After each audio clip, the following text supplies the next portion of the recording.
বসিরহাটে গুলিবিদ্ধ তৃণমূল কর্মী। বসিরহাটের বাঁশতলা এলাকার ঘটনা এবং ভোট পরবর্তী হিংসার ঘটনা রাজ্যের বিভিন্ন প্রান্ত থেকে সামনে আসছে। মারধরের পর গুলি চালানোর অভিযোগ, দুষ্কৃতীদের বিরুদ্ধে গুলিবিদ্ধ তৃণমূল কর্মী আলতাফ মালি বসিরহাট জেলা হাসপাতালে ভর্তি এবং গোটা ঘটনার তদন্ত শুরু করেছেন বসিরহাট থানার পুলিশ। ভোট পরবর্তী হিংসার ছবি উঠে আসছে রাজ্যের বিভিন্ন প্রান্তে।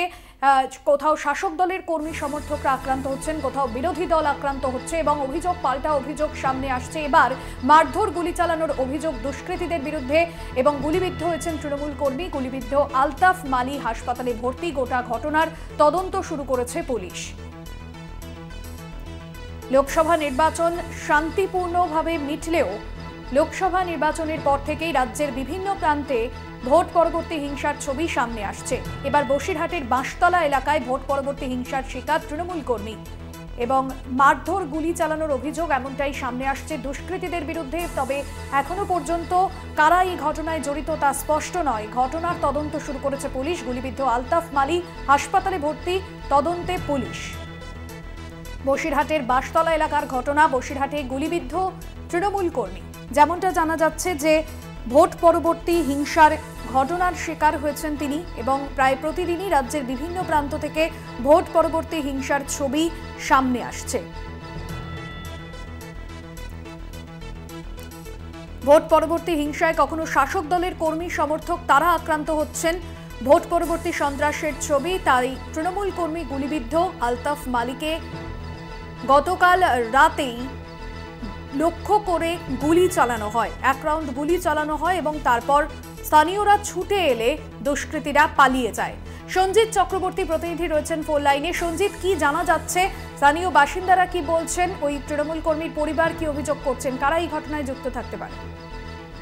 দেখো, ভোট পরবর্তী হিংসা অব্যাহত, বিশেষ করে বসিরহাটেই প্রথম নির্বাচনের পর অর্থাৎ লোকসভা কেন্দ্রে জেতার পরে বসিরহাট থানা যে তিভা গ্রাম পঞ্চায়েতের যে তলা রয়েছে তাল্লা, সেখানে গিয়ে কিন্তু তৃণমূল কর্মী সক্রিয় 34 বছরে আফতাব মালি সেখানে দাঁড়িয়েছিল। সেই সময় একদল দুষ্কৃতী প্রথমে তাকে ঘিরে ধরে, সেখানে মারধর করে এবং তার এক রাউন্ড গুলি চালিয়ে পালিয়ে যায় এবং এই ঘটনার জেরে কিন্তু রীতিমতো চাঞ্চল্য ছড়িয়েছে এলাকায়। স্থানীয় বাসিন্দারা তাকে উদ্ধার করে বসিরহাট স্বাস্থ্য জেলা হাসপাতালে নিয়ে আনলে তাকে ইতিমধ্যে আর্জি করে তার চিকিৎসা চলছে। তার অবস্থা যথেষ্ট সংকটজনক।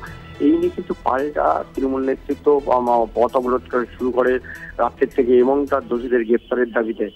এই নিয়ে কিন্তু পাল্টা অভিযোগ কিন্তু আবার তৃণমূলের পক্ষ থেকে করা হয়েছে যে পরিকল্পিতভাবে হামলা চালিয়েছে সক্রিয় তৃণমূল কর্মী। নির্বাচনে যেভাবে লড়াই করেছেন সেভাবে দক্ষ সংগঠক হিসেবে তাকে কিন্তু দুষ্কৃতীরা মেরেছে, কিন্তু বিরোধীর পক্ষের উপরে অভিযোগ। কিন্তু পাশাপাশি গতকালকে রাত্রে আবার যে ঘটনা ঘটেছে নিন্দেরিয়া কোদালিয়া কিন্তু সিপিএম কর্মী সমর্থকের বাড়িতে কিন্তু চড়াও হয়।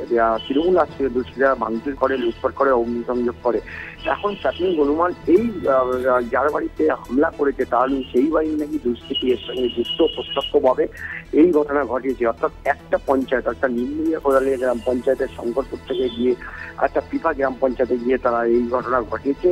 সেই অভিযোগের ভিত্তিতে কিন্তু চড়াও। ইতিমধ্যে ঘটনাস্থলে বিশাল পুলিশ বাহিনী রয়েছে। প্রাথমিক যেটা অনুমান পুলিশের, বিশেষ করে যে রাজনৈতিক ভাবে তাকে দমানোর জন্য এটা করেছে, কিন্তু পাশাপাশি এটাও তদন্তে রাখছে যে কোনো পুরনো বিবাদ, অর্থাৎ কোনো জমি জায়গা দোকান ঘরকে কেন্দ্র করে টাকা পয়সা নিয়ে এই ঘটনা ঘটে কিনা, পুরনো শত্রুতার জেরে এই ঘটনা ঘটেছে কিনা সেটাও তদন্তকারীরা দেখে নিয়েছে।